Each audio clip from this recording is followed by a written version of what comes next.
Hello, my name is Dr. David Allen. I'm a retired cardiac surgeon and member of the International Cannabinoid Research Society, ICRS. That means I'm a cannabinoid research scientist.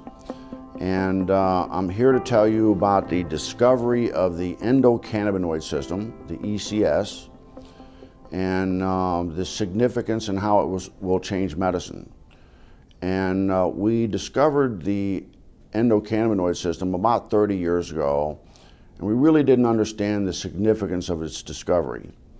And so we found out that this is a chemical communication that your body has.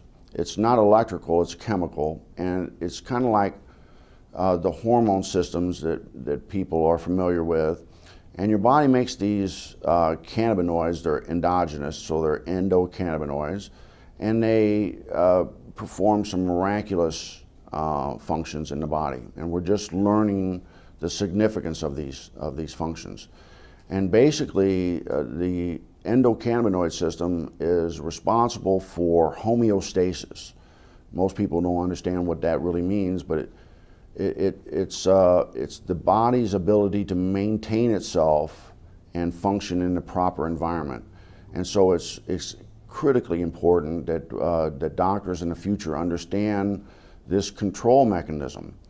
And we're finding out that that manipulation of this endocannabinoid system will control diabetes. It controls cancer.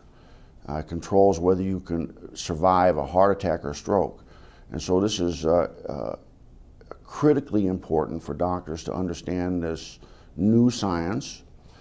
And the discovery of the endocannabinoid system is the single most important medical scientific discovery ever, and will save more lives than the discovery and application of sterile surgical technique. And I'm a heart surgeon saying that. So more people will be saved by manipulation of the endocannabinoid system than are currently saved by surgery. But recent research has been looking at cannabis and the different cannabinoids. There's over 80 plus cannabinoids discovered in the cannabis plant. The second most dominant one besides THC is cannabidiol or CBD.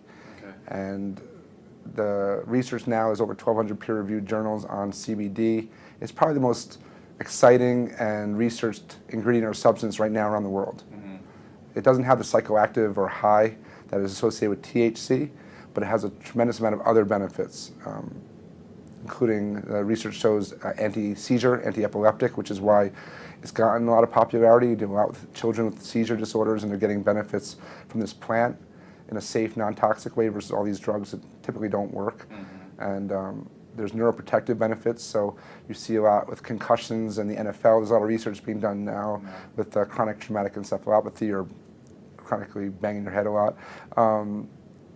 There's anti-anxiety, which is really important. It's the anti-THC of sorts. It calms you down. It helps you manage stress better, which is how I look at it. It's much more as a preventative or daily use substance than just treating disease states. Mm-hmm. And there's immune support. There's it's a huge antioxidant. There's just a tremendous. It's easier sometimes to talk about what it doesn't do than what it does. Dr. Alan Shackelford is a Harvard-trained physician.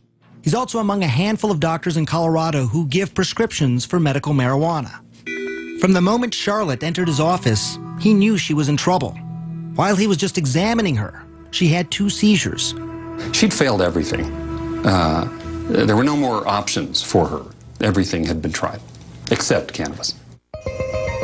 Here's how scientists think it might work. Marijuana is made up of 2 ingredients. THC, that's the psychoactive part that makes you high, and CBD, also called cannabidiol. It's the CBD that scientists think modulates electrical and chemical activity to help quiet the excessive activity in the brain that causes seizures. I've been telling my patients to cut. Dr. Julie Holland is the editor of The Pot Book, a complete guide to cannabis. For a long time, the work on cannabis and epilepsy was sort of inconclusive. Maybe it works, maybe it doesn't. They couldn't quite figure it out. And it's only when they really started separating THC from CBD that they saw, definitively, yes, CBD seems to really stop seizures. So in the 1930s, they made tinctures. What were they making the tinctures for, and why were they doing these tinctures? Well, I mean, the medicinal uses of hemp are just numerous. The hemp helps, well, we can talk about the cancer effects of hemp, but it helps with inflammation. It's very anti-inflammatory. It helps with seizures. It's very effective with PTSD for the vets that are coming back that have post-traumatic traumatic stress disorder. Very effective at treating that. It's an anti-inflammatory.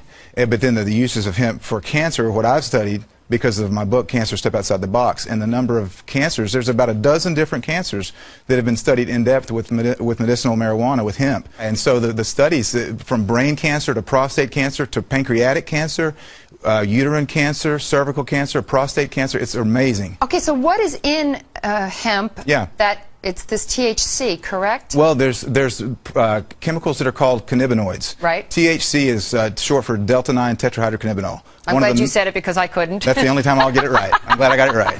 So that's the one, THC is the one cannabinoid that everyone's familiar with. That's the one that's psychoactive, and that's the one that gets you high if you smoke it. Okay. But there's other cannabinoids. One is called CBD, cannabidiol, and it's very medicinally used. There's no psychoactive component of CBD. So what do? Extract these and make tinctures, or you can make tea out of? You can make tea. You can eat it. It's a great superfood. You're into raw. A lot of people use raw hemp in their superfoods. Well, do you get high off of hemp if you eat it as a superfood? No, well, or just the seeds. You've got to heat the THC to make it become psychoactive. So people that eat the plant, they put it in a smoothie. You know, they're super green smoothies. Right. You're not going to get high off of that because you didn't superheat it. But is it then, if you put it in a smoothie like that, is it good prevention to cancer? It is. It's very well. It's got a perfect ratio of omega-3 to 6 fatty acids. It's got more GLA, gamma-linolenic acid, than any other plant.